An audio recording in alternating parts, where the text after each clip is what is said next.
All right.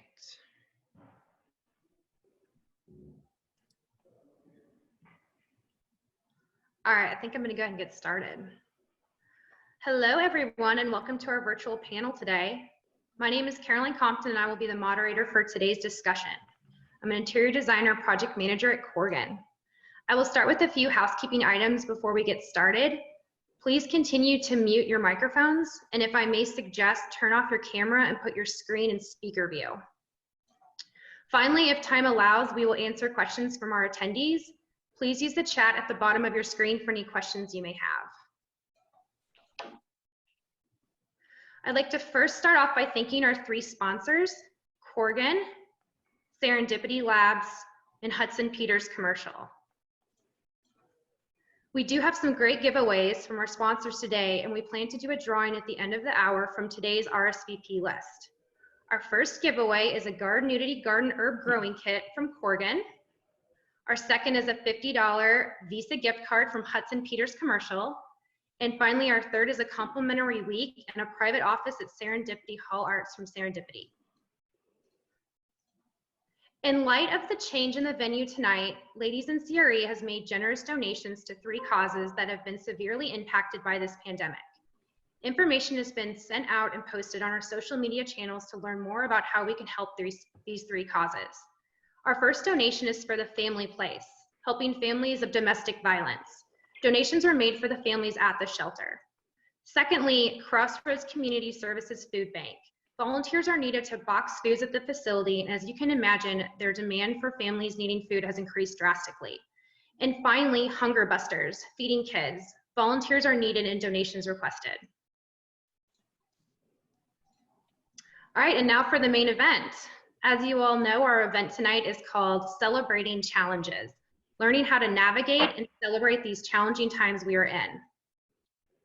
I have the honor of introducing our panelists this evening. In no particular order, our first panelist is Tanya Hart-Little. She is the founder and CEO of Hart Advisors Group, a real estate advisory company based in Dallas, Texas. She is also the founder and CEO of Hart Capital Partners, a loan advisory firm that specializes in arranging equity and debt for commercial real estate transactions on behalf of developers, investors, and owners. Welcome, Tanya. Our second panelist is Tori Littlejohn. She is an executive vice president and office tenant rep at JLL in Dallas, Texas.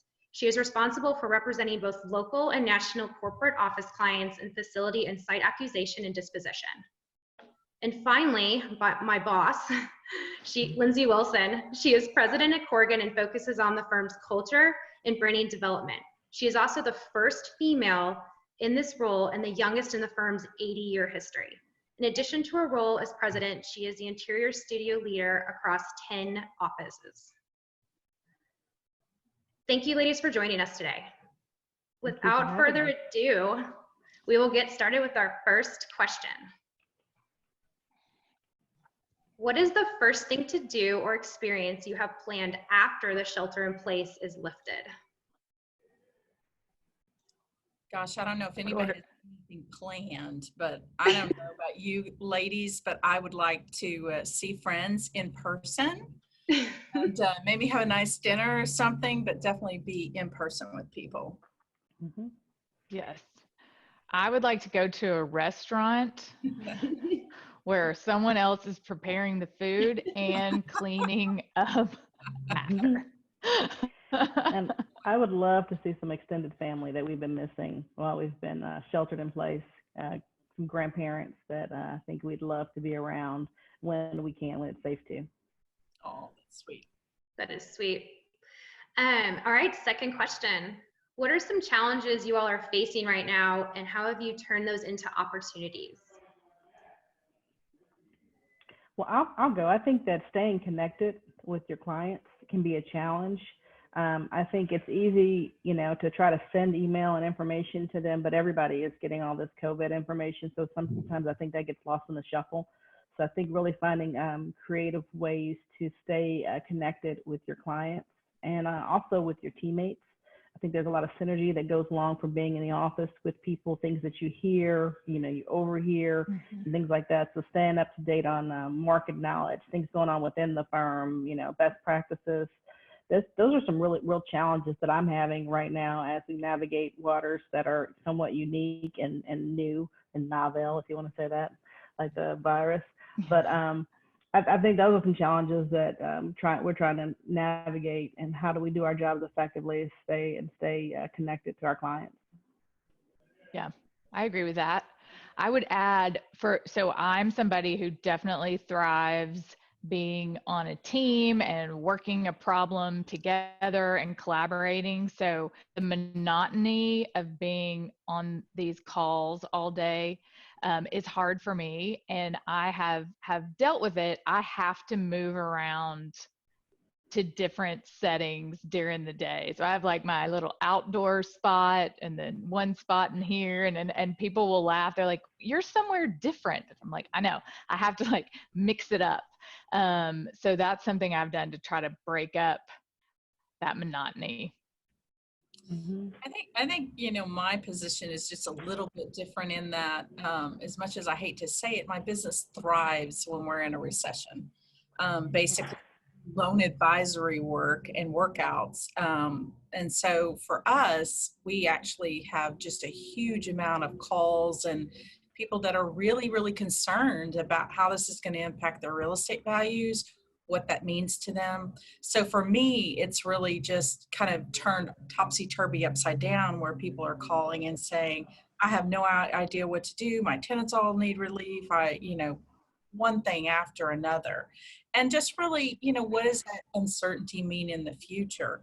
And so I guess we have a unique opportunity to just try to help people calm them down, understand that there are some solutions, even though we don't really have the answers to all those solutions. So that's been a little bit different for us. And but I think it's good to feel helpful during this time, that you can provide some kind of help versus, just I'm not sure either what we're all going to do. Tanya, you mentioned you were in your office today. Are you in your office daily practicing the CDC guidelines? Yeah, basically my team's not in the office. Every now and then one person might come in or something like that. I've learned that after being home a month, I'm working better at the office. I just am. There's more room to spread out, and I can think a little bit more clearly to talk to clients. So, but I can see how it's going to be a big challenge as we kind of all try to enter back into the workforce at different levels, depending on a lot of challenges, schools and underlying conditions, and whether or not you just feel safe going to the office. So right now, I feel safe coming to my office given where it is, but I can see right now the challenges that are going to come. When I come up the elevator, there's no one now. What happens when there's 5 people waiting to get on the elevator? How are we going to feel about that? So there's some real challenges, I think, that we have going forward. Yes, understand. So do y'all see parallels that between COVID-19, the Great Recession, and the 9/11 terrorist events? Well, I can start that one, Caroline. Sure, Tori. So for Corgan, it was after 9/11 was the only layoff in our firm's history, because at that time our markets were disproportionately, we were heavy on the aviation design and planning side.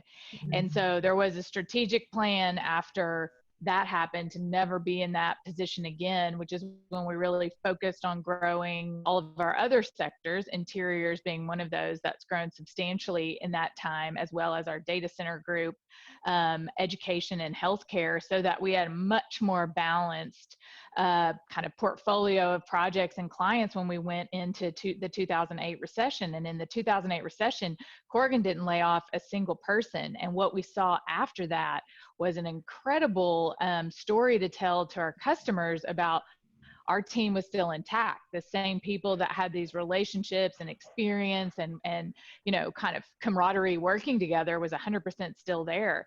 And so we absolutely are planning to keep our entire teams together again, certainly looking at ways to control our discretionary spending and things like that, so that we can keep our investment in our people and have that story once again of continuity for our clients. So those are the kind of answers your 3 recession question.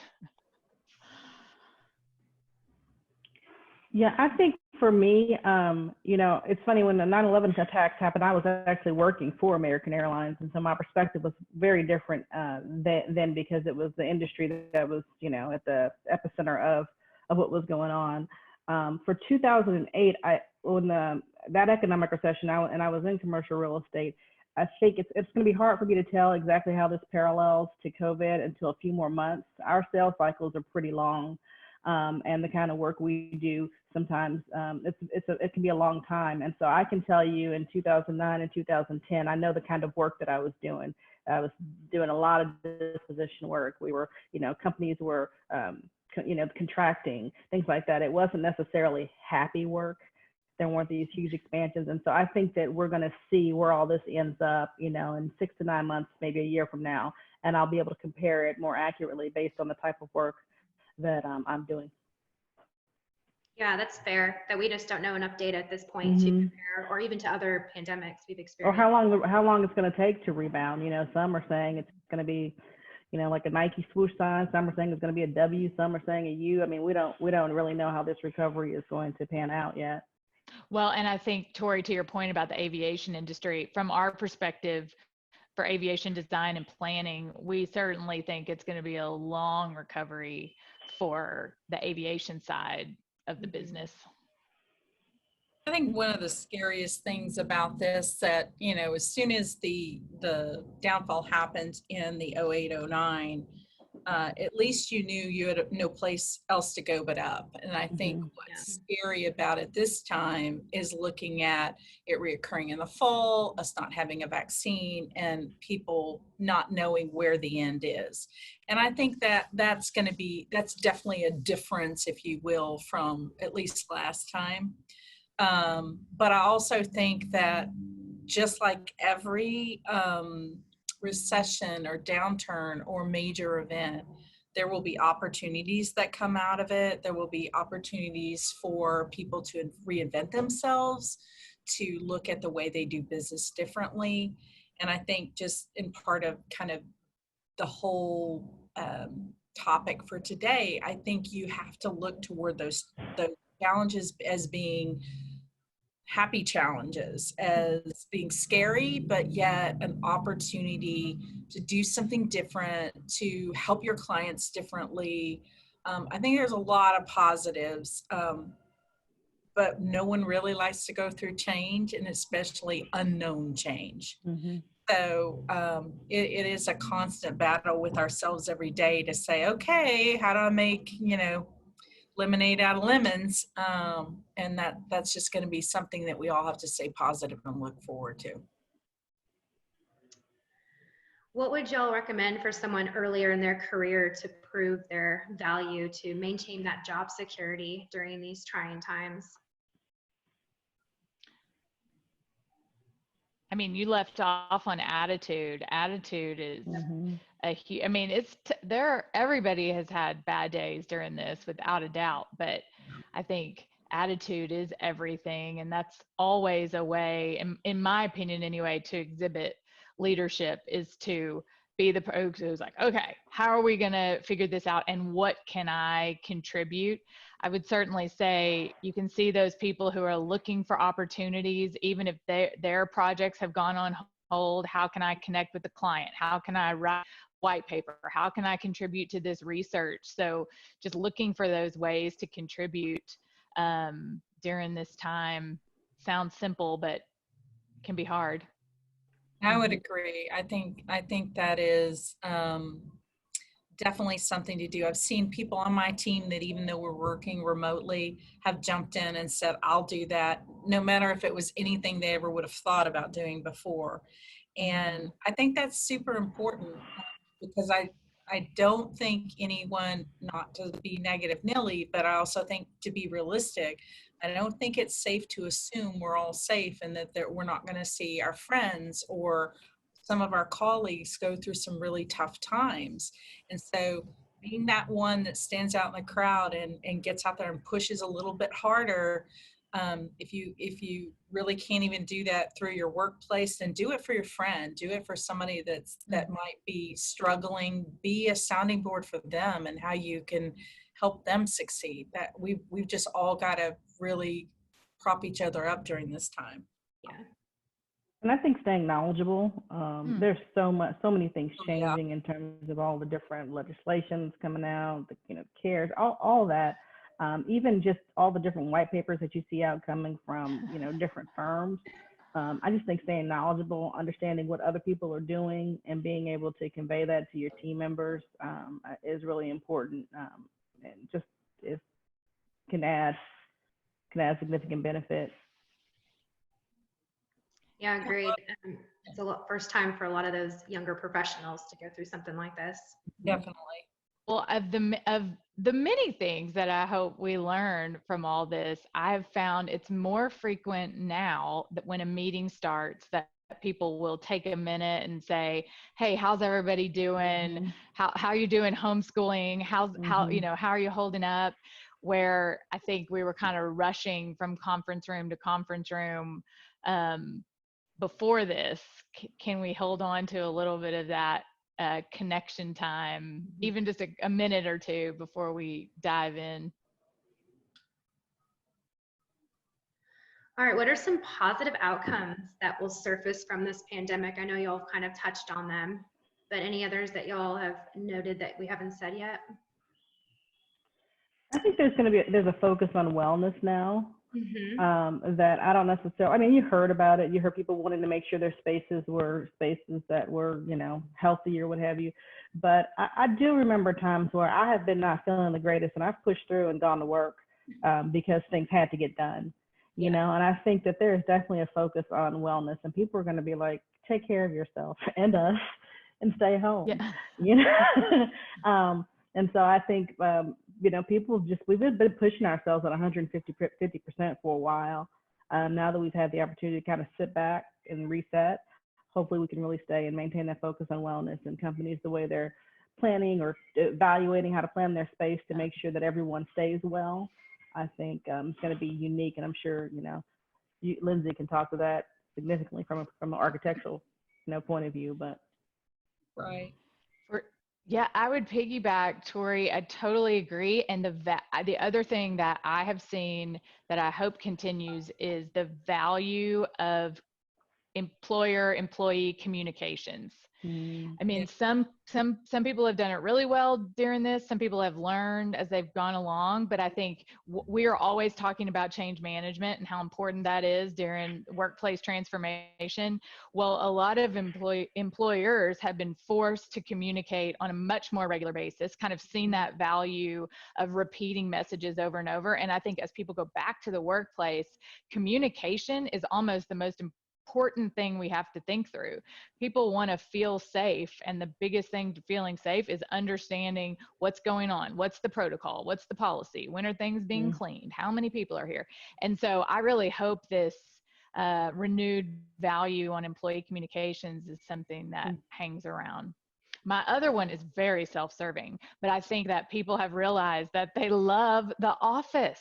They thought they hated it. The Office had become like vilified, and people were writing all these articles, will workplaces go away? And no. And now we've all had to go home, and everybody I talk to is like, I just want to go to The Office.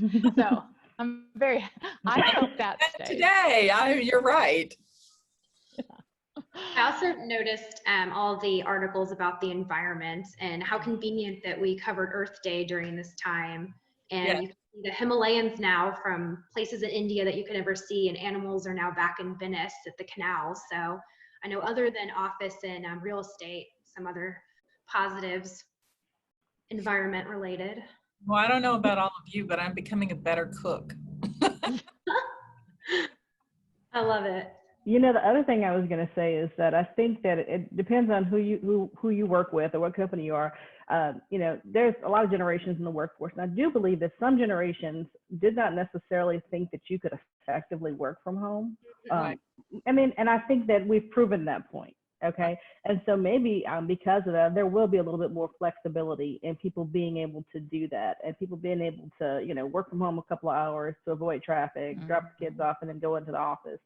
So hopefully that this kind of, we've had to be flexible. And so maybe some people can really see how, you know, you don't have to necessarily be in the office 100% of the time to be a productive employee. So maybe it lends itself to some flexibility going forward.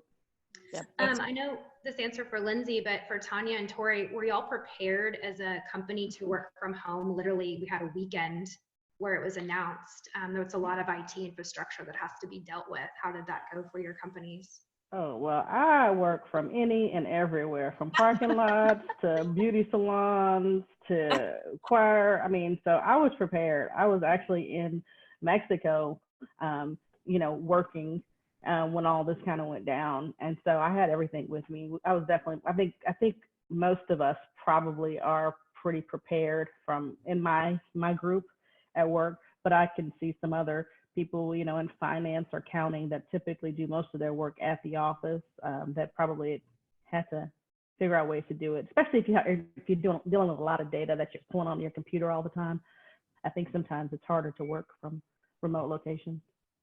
I think more importantly too, I think what it did is it caused a lot of companies to recognize how important it was to have that flexibility. Mm-hmm. People, for us, it was easy. We all work on laptops, and we are a cloud-based environment in the first place.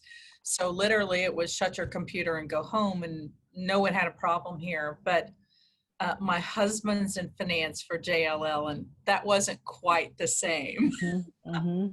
And I kept saying, are you people like paying attention here? And he's like, no, it's going to be fine. And boy, it wasn't exactly as fine as what he thought. So I just laughed about the whole thing, you know, like, okay, yeah, no problem. So he's equipped now, I bet. Oh yeah, he's got the whole kitchen table taken over. That's awesome. All right, how will COVID-19 impact specifically the North Texas real estate? And like, let's compare other major markets like New York City and Los Angeles. Do you think we'll recover faster? You know, I think this is I do work nationally because of the kind of work we do. I really actually do more work nationally than I do in Dallas-Fort Worth. This is a different type of issue.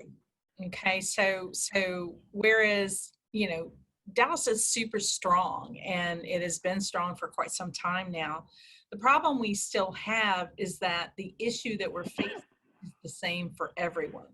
Mm-hmm. People not going out to eat, people not able to work in certain places, and just the fear of going out.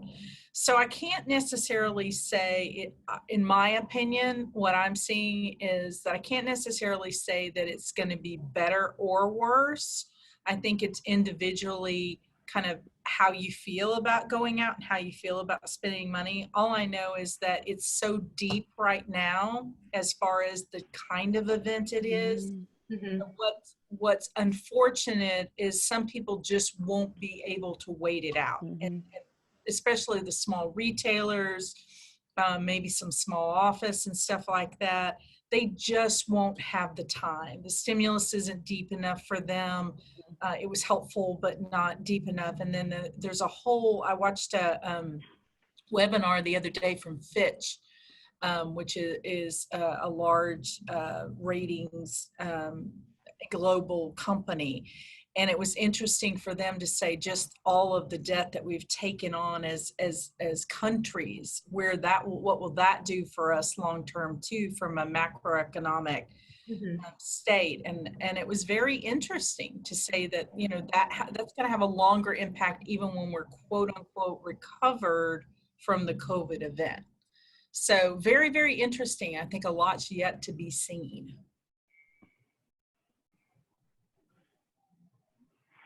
Yeah, I mean, we have offices in New York and LA and kind of everywhere in between. And I agree. I don't think we know yet. I mean, the interesting things we've seen so far, I mean, construction stopped in New York, where in at least Dallas Fort Worth, all of our projects that were under construction carried on, honestly, at a really good pace.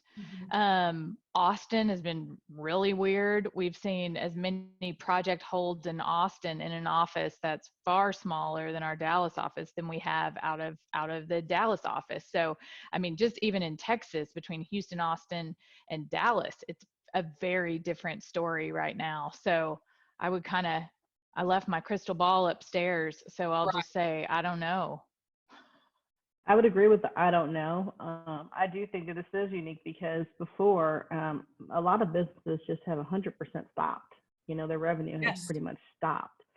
But I think that all of the fundamentals that made Dallas a good place for companies to evaluate and want to expand and relocate to will still be relatively the same in terms of Dallas will be pretty high on the list relative to other cities after all of this. And so I think as everyone starts to rebound, I still think we'll be a top tier city for companies to want to relocate to expand to because of the things that made us great before COVID.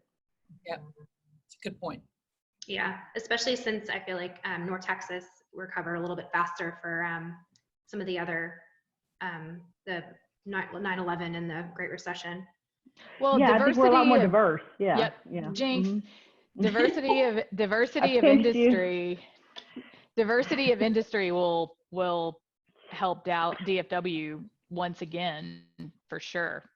And we've seen that we've had some new project starts, all companies that are, you know, able to continue working or even had some element of business growth during this interesting time based on their service or technology. Yeah. And even some of the larger requirements that I'm working on, no one has said we're not going to do it. What they've said is we need to pause.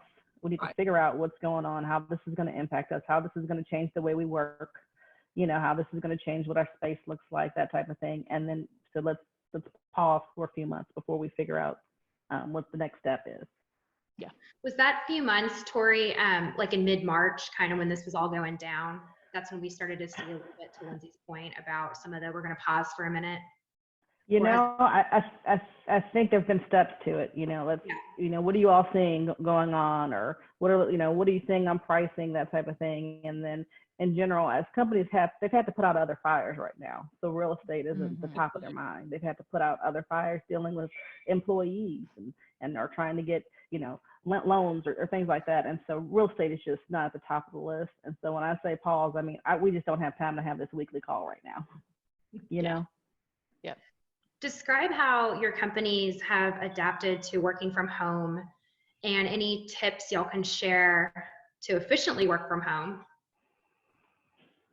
Well, I think the best thing that my company has done, by my team, I should say, is that we do have the virtual happy hours. And for one of them, we actually were able to identify what our favorite drink was, and it was delivered to our home. And so on our virtual happy hour, I didn't have to go into my stash, which is pretty much depleted right now. There was a stash delivered to my house. And so we have themed happy hours also. One week was a country western theme. Last week was your favorite team. One week we had an individual learn the renegade dance for money, and we all donated money and donated to a charity. And if you all know Calvin Hall, ask him about his renegade dance. It's amazing. So just keeping things funny and lifting everybody's spirit, being able to see everybody, even if we're not close to one another. We're doing the Microsoft Teams thing. So when people get some information, they can just, you know, throw it out there so people can kind of stay up what's going on. We're trying lots of different ways to stay connected as a team. Yeah, we too went to kind of daily check-ins, and then now we do it 3 times a week, but we'll all pop on at 2:00 every day for 30 minutes just to say, hey, what are you hearing? What's out there? Because like Tori said, there's so much information coming at you, so many different opinions about what this looks like and how long this looks like and when this looks like. But it is interesting, and there was a lot of pause to just think about, yes, does that apply to me, and could that apply to some of my clients, and how could I help? So I think that there's a lot of good information, but I agree, we all need those just few times that we can go, okay, let's all talk about how bad our week was stuck in this house. So I would agree with that, but I also just think, it's been a good time for families too. And I hope that's been more positive than negative in the world. But I don't know about you guys. I think I've spent more time with my family and my daughter than I've spent with her since she was born, and she's 26. So Is that a good thing, Tanya? it is a good thing. It is a good thing. None of us have killed each other. So it's been a great thing, actually. I think our local team, I would say the same kind of tools of connecting and using Teams. As the firm as a whole, we've really tried to listen to what people were asking for. So at first it was a lot of email. We ended up going to a weekly video message from one of the three leaders. That's been really positive. There's something about hearing the messages from somebody's voice instead of in an email. We also feature different employees every week around the firm and their kind of work from home setup. And if you know anything about Corrigan, we have quite a few married couples. So we have some good ones with how's the married couple handling working from home. And then the final thing that has been so cool, and it's wrapping up this week, a lot of our employees were asking us, like, what are we doing to give back? What are we doing to give back? And so at first, the firm made a couple donations, and then we were still being asked. So we opened up a employer match donation drive for Feeding America, and have absolutely been blown away. That's awesome. And so I'm not going to give away the number because but I was about to, but I won't. I don't want to yet. We're going to social media it up when we're done. But it is much larger than we had anticipated, which is super cool. And so what our employees have given will match. So that was really fun.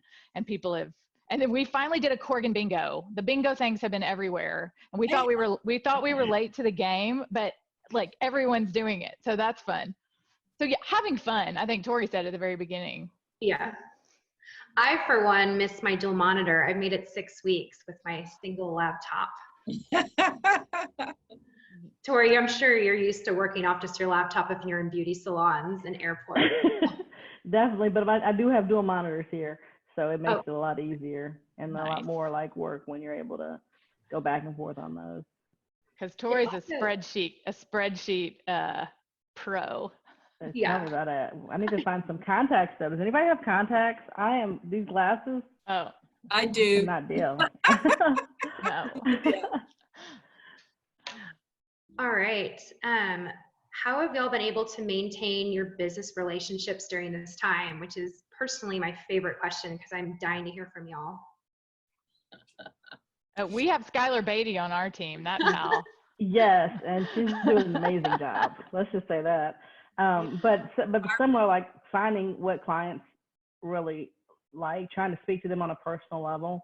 One of my clients was, talking about just what a rough day he was having, and he mentioned that he was still in the office and he was gonna go home and get some Blue Moon, or and so literally 7-Eleven delivers, and so when he got home there was Blue Moon there. Nice. That he was able to drink. It's just really trying to connect with them on a personal level, because it is a challenge, especially in real estate. We're dealing with real estate directors and they're trying to figure out their way as well. It can be a challenge. And so trying to connect with them on a personal level. I know we have some things going out for Cinco de Mayo. Just trying to find ways to really stay connected. Yep. Agree. As personal as it can be, and again, listening and responding to what people need. And that has been different market to market as well. Some of our teams and Houston in particular had offered up kind of free, to send meals to clients. And more than one client said, hey, I'd really prefer if you donated that There's so many people out of work. And so trying then to respond to that feedback and be able to adjust even what we were trying to do, I think has been important. Everybody's in realizing everybody's in a different place in the middle of this thing. Well, and I think that's a really good point, because I think for me, it's been a lot of reaching out to people that, especially younger people that I think might be afraid of this and stuff like this. Many of y'all know I do a lot of mentoring, and I've been reaching out to them and saying, hey, are you good? Or, you know, where are you and how's your job going? And are you thinking about certain things like this? And do you need to talk about anything? Just because I think everybody is dealing with it differently. And some people are alone and having to shelter in place alone. And that's really tough, you know? So I think it's made me more aware of other people and what their needs might be, even if they're unspoken. So that's always a good thing. That's why I was like, help your neighbor. Yes. Yeah. I love that, Tanya. We actually told our interns that we're here to go home, drive home, quarantine, and live from there, so they're not in this 600 square foot apartment all alone when they lived by Corgan and everything was around Corgan. Right. What changes do you think businesses will need to implement post-COVID? So specifically, Tanya, will you drive into how this will affect developers, investors, and owners? Yeah, I mean, right now, you know, the biggest problem for landlords and owners right now is really just that domino effect of forbearance on rent that people are asking for. Just it's very difficult, and the problem is that kind of just rolls up and rolls down in such a way that they all need now relief from their lenders. And, you know, the buck stops somewhere, and usually it's the lender that says, sorry, you know, you figure it out. And that's very trying for a lot of them. A lot of them have some very strenuous loans and strenuous covenants that really, they're very stressed out right now. I mean, I'm hearing from a lot of even DFW developers and owners, and I haven't heard from them in 10 years since they needed help the last time. So that is concerning, because what we're not seeing yet is a lot of relief there. So that's going to affect them. It's going to, as Tori said, it's going to have them pause when they are dealing with their real estate to say, well, hang on a minute, I don't know if I'm going to have the TI to do those certain improvements or something unless I get certain relief from my loan, or things like that. So I do see some at least short-term issues there that hopefully will bounce back, but I think it'll cause that domino effect that'll affect everyone that is trying to provide a service in the real estate area. So that is front and center and very, very real today, and was real the second that, you know, April 1st payments for mortgages came due. And that's even a more heightened problem right now as May 1st comes due. So it's I do see that as the first step. And a lot of them don't know what to do with their tenants. They don't know, should I give them relief? Should I not give them relief? How much relief? Where do I put it? Do I need lender approval? So when you start looking at an individual asset really holistically, there can be a lot of things that they have to consider in giving a tenant relief, or, you know, and this time it's like, okay, well, you're being insensitive. This is a pandemic. You know, we didn't cause this. Well, that's true, but somebody ultimately pays for the pandemic, and it's not always going to be the government. So they are going to have some challenges that we are all going to have to work with them through as we try to continue to do our jobs and be supportive of where we go. The other thing too is liquidity in the market right now is really tough, just for the simple fact that capital markets have kind of shut down. Most of the banks are just doing PPP loans, and that's all they're going to mess with right now. So for the interim, you know, if you need to refinance your building, that's going to be tough. And determining what value is after a pandemic is hard too. Did it impact value? Will it pop back pretty quickly? That might be different for retail and hospitality than it is office and industrial. So you're going to see appraisers have a hard time appraising deals, and you're going to see brokers struggling with, I'm not exactly sure how to value this either. So there are a lot of just inherent, kind of 10,000 foot problems that all of our owners and developers are going to be dealing with. So I think that's, right now what we're seeing every single day. And unfortunately, there's not easy answers yet. I don't know if there ever will be, but they definitely aren't here right this minute because we don't know when it's over. So implementing changes post-COVID, Tori, can you tell us from your perspective of the large office entities moving into the DFW area? I don't know. I don't know yet. We're monitoring everything, and we will see as time tells. I think there's a lot of things that'll still change. I think, as we know, construction prices are probably going to decrease some.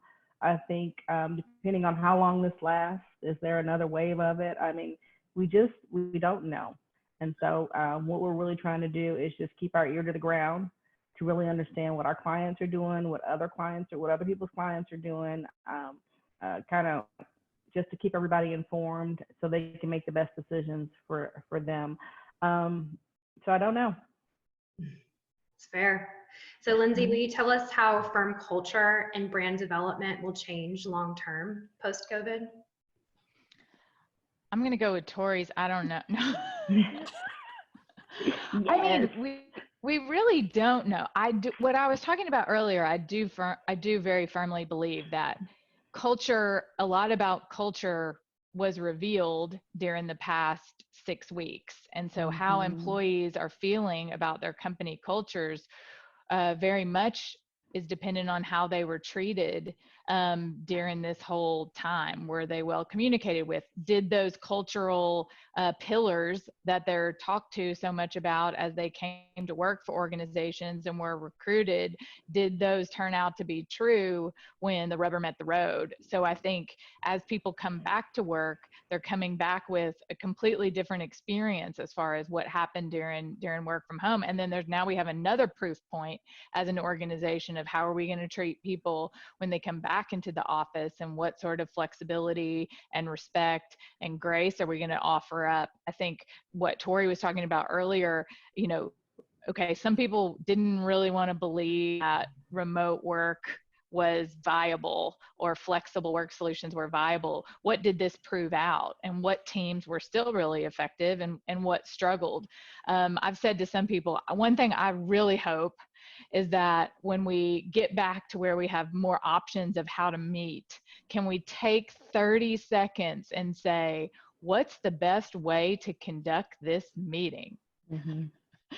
Instead of sliding back into, let me find an hour on everyone's calendar and we'll all meet in this conference room. Can we say, would this be better in video? Would this be better in 2 breakouts? Should this be 30 minutes? I actually find meetings are taking the amount of time that they probably should in this format because nobody wants to be on this headset any longer than they have to. Yes.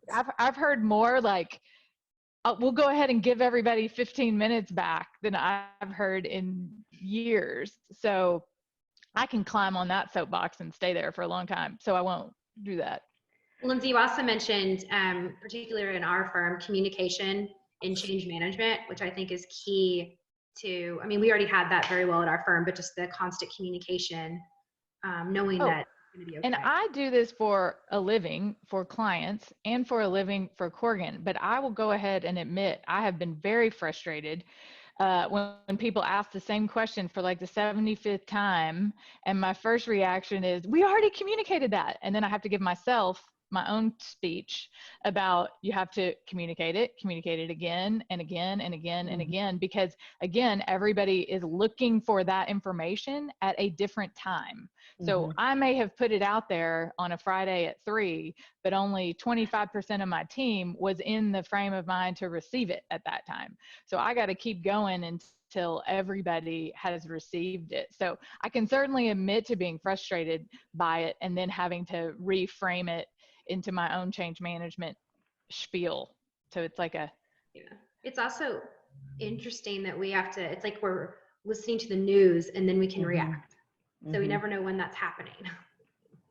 You know, Caroline, one thing I was going to want to touch on is when you talked about companies possibly coming to DFW and how that's going to be impacted. I will be really interested to see how these co-working facilities are impacted by this, because a lot of companies, when they're putting their toe in the water, they will move initially into some of these co-working facilities. bless you. Sorry about that, guys. That's all right. But with the control that people may want to have on, you know, how things are cleaned and how, you know, employees are, you know, are they sick? Are they well? What's the work environment? I will be interested to see how that impacts co-working going forward. Agree. It was on such a high for so many years, and so we just nailed it, and now it's completely turned upside down. Yeah. Yeah. Well, and there's going to be some really interesting things. Like everybody is going to want everything to be as touchless as possible, but there's just not enough of that product in the marketplace right now. So we're going to see prices go up, and then we're going to see more products. I bet we're going to see better products because people are going to innovate on what's already out there, since the demand is going to be increasing. So what people want and what's available is going to be really, really interesting, where our healthcare teams are educating the workplace teams about antimicrobial surfaces and bleach resistant materials that are used in healthcare environments that are going to, all of a sudden, people want much more in workplace environments, but the availability and pricing isn't going to be there. So there's going to be some interesting, I think, innovation, new products, and things that we can look forward to in the coming, you know, year to 18 months. We have one more question left for the panel, but we did get a question in, so I'm going to go ahead and ask that from Allison. How is the workplace design going to change, or office footprints going up or reducing in size with new social distancing measures coming into play? We don't know.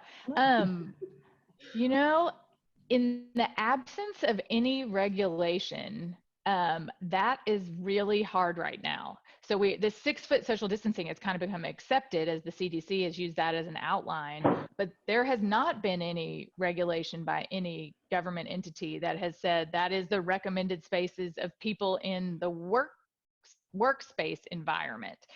We're certainly doing a ton of studies, and I know everybody is, to help clients analyze how far are people apart. As we bring people back in phases, can we just alternate desks till we all figure this out? Do we need to add plexiglass screens? We don't know. Do those even work? So right now we're having a lot of conversations, doing a lot of what ifs, helping our clients just to be as prepared as they can be as more information is available. I think most organizations are relying on the fact that it's going to be a process, a phased process as people come back. And there's going to be more flexibility, and maybe you work from home half the day and you just come to the office for a meeting. And so can we mitigate the density a little bit just through kind of the natural restarting up of the workplace? You know, the choke points are going to be the real problem. I personally don't know that the actual workspace is in the end going to be where we feel like people don't feel safe. It's going to be in the lobby, in the elevator lobby, in the amenity spaces, fitness, and restrooms, right? Restrooms. So we're saying, hey, don't stress out about feeling like you have to open every single amenity on the day that you bring people back to the office. Close them. Hey, Lindsay. Yeah. Can we talk about your eyebrows and how they look so good? Do they? Yeah.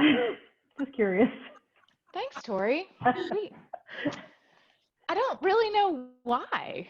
Okay. I do feel them. I will tell you. Okay, just curious. All right, and last question, Thanks, girl. Tori. You opened up the fun note, complimenting. She's good at that. It's like you knew. What are some accomplishments y'all are proud of, or fun experiences you've had while being at home?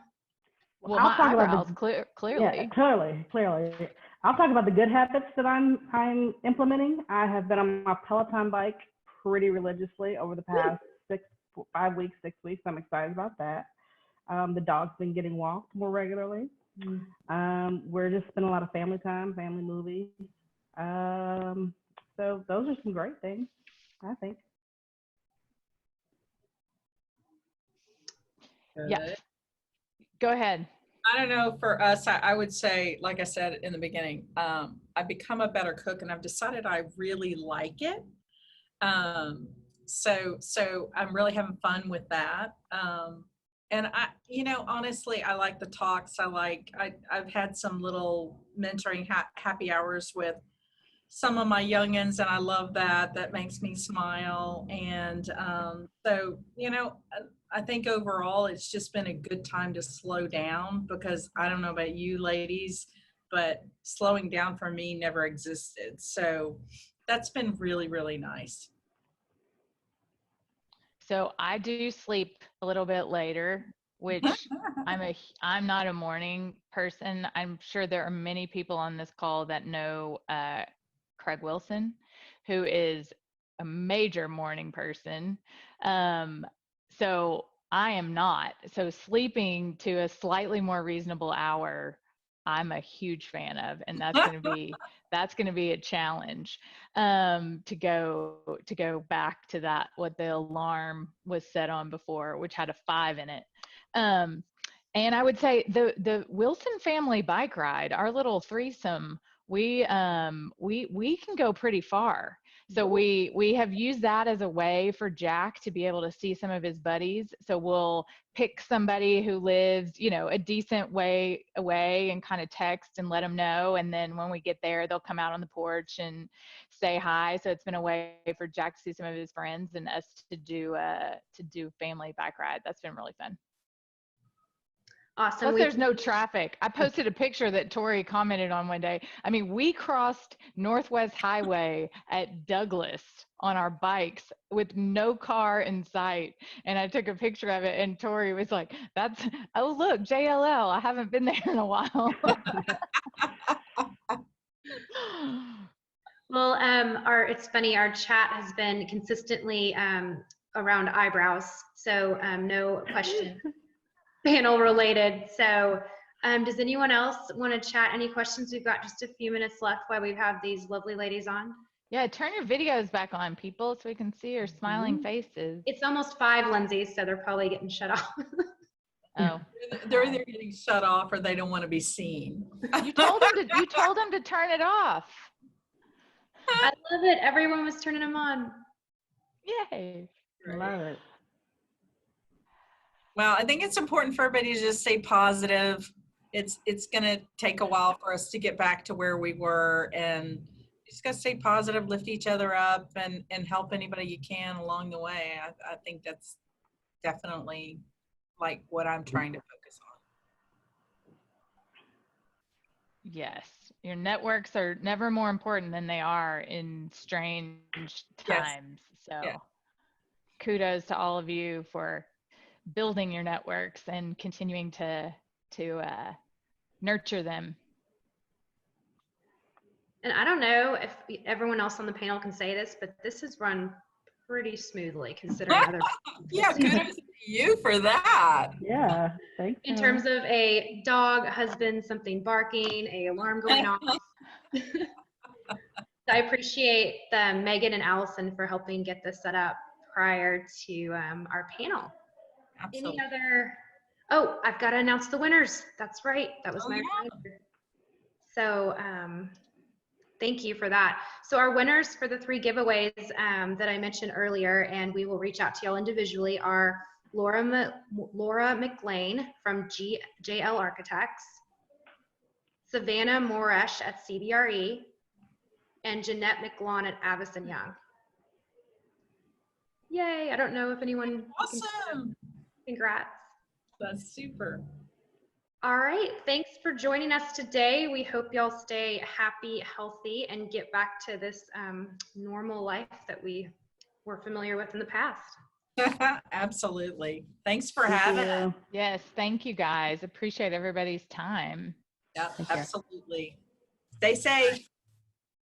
Bye-bye. Bye.